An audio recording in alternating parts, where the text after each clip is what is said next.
दाता परमात्मा पूर्ण ब्रह्म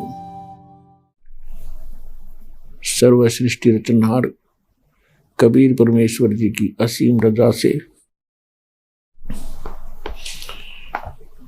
आप सभी पुण्यात्माएं सत्संग सुनने के लिए उपस्थित हुए।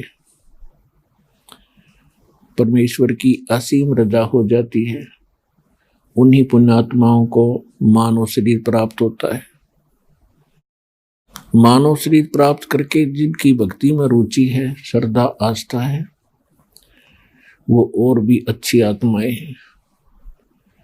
और परमात्मा की तड़फ में भटक रही उन आत्माओं को सत्संग मिल जाता है, सतगुरु मिल जाता है, सच्चा मार्ग मिल जाता है, तो वो पुण्यात्माएं परमात्मा की विशेष लाडली होती हैं। आप सभी पुण्यात्माएं उन तीसरे प्रकार की उत्तम आत्माओं में से हो जिनको मानव शरीर प्राप्त है, परमात्मा की तरफ में भटक रहे थे, आपको सत्संग मिला, सच्चा नाम मिला, सच्चा ज्ञान मिला। तो सत्संग मिलने से, सतगुरु मिलने से जीव का उद्धार होता है, मनुष्य जीवन सफल होता है। सत्संग में आने से प्राणी को ज्ञान होता है, मेरा यहाँ मनुष्य जीवन प्राप्ति का क्या उद्देश्य है और किस उद्देश्य को लेकर मैं जी रहा हूँ। जो क्रियाएं, साधनाएं और जो संपत्ति में एकत्रित कर रहा हूँ, ये मेरे साथ कितने समय तक रहेंगी। सत्संग में आने से ही आत्मा सतर्क होती है। सत्संग से पता चलता है कौन से कर्म करने चाहिए, कौन से ना करने चाहिए। जब तक हम सत्संग नहीं सुनते तो हम अपने अपने प्रत्येक कार्य को ठीक मानकर कर रहे होते हैं। चाहे कोई शराब पी रहा है, चाहे कोई रिश्वत ले रहा है, चाहे कोई मिलावट कर रहा है, और कितने झूठ कपट करके, ठगी चोरी करके वो अपना काम कर रहा है, उसको वो उत्तम मान रहा है, श्रेष्ठ मान रहा है, सही मान रहा है। सत्संग के अंदर परमात्मा का विधान बताया जाता है और उस विधान का जो उल्लंघन करता है उसको क्या सजा मिलती है, उसको कितना दंड मिलता है, ये भी परमात्मा के विधान में लिखा हुआ है, वो सत्संग के अंदर बताया जाता है। जब जीव को, जो प्राणी को परमात्मा के विधान का ज्ञान होगा तो फिर वो परमात्मा से डर कर अपना जीवन सफर तय करेगा, बहुत से पापों से बचेगा और फिर सत भक्ति करके मनुष्य जीवन को सफल करेगा। परमात्मा हमें याद दिलाते हैं कि इस संसार में आकर के आप क्या कर रहे हो, आपने करना क्या चाहिए था। कबीर थोड़ा जीवन ये मंडे बहुत मंडाण और सब ही उभा पंथ सिर रावल रंक सुल्तान। परमात्मा हमें समझाना चाहते हैं कि जीवन तो आपका पता नहीं कितने समय का है। कबीर साहब कहते हैं कि श्वास उश्वास में नाम जपो, व्यर्था श्वास मत खो, न जाने इसी श्वास को आमन हो कि न हो। उसके विषय में परमात्मा फिर कहते हैं, कबीर थोड़ा जीवना, ये जीवन थोड़ा, और मंडे बहुत मंडाण, कल्पनाएं पता नहीं कितनी लंबी चौड़ी बना के आपने स्कीम बना कर रख रखी है। और सब ही उभा पंथ सर राव रंक सुल्तान, सभी यहां से चलने वाले मार्ग पर खड़े हैं, कभी भी आपका नंबर यहां से प्रस्थान करने का आ सकता है। कबीर एक दिन ऐसा होवेगा सबसे पड़े बिछो, राजा राना राव रंक भाई सावधान क्यों न हो। परमात्मा कहते हैं एक दिन ऐसा होगा आप सबसे विदाई ले लोगे और जिसको आप अपना मान रहे हो ये आपका नहीं है। आप अपने संस्कारवश यहाँ आए हो, जन्मे हो, संस्कार पूरे होते ही आप यहाँ से चले जाओगे। ये ज्ञान आपको सत्संग से होता है, सतगुरु कराते हैं और सतगुरु परमात्मा का विधान बताते हैं।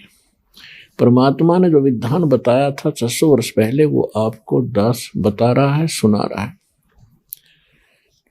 एक दिन ऐसा होएगा सबसे पड़े बिछो, राजा राणा राव रंक भाई सावधान क्यों न हो। चाहे कोई राजा है या रंक, निर्धन व्यक्ति है, सभी परमात्मा के बच्चे हैं। परमात्मा सभी के लिए एक सामूहिक इंस्ट्रक्शन दे रहे हैं, हिदायत दे रहे हैं। उजड़ खेड़े ठेकरी ये गुड़ गुड़ गए कुमारे, रावण जैसे चले गए वो लंका के सिकदार। ऊंचा दिखे धौलरा ये मंडी चित्ती पोले, एक हरि के नाम बिना यू काल मार रोड़े।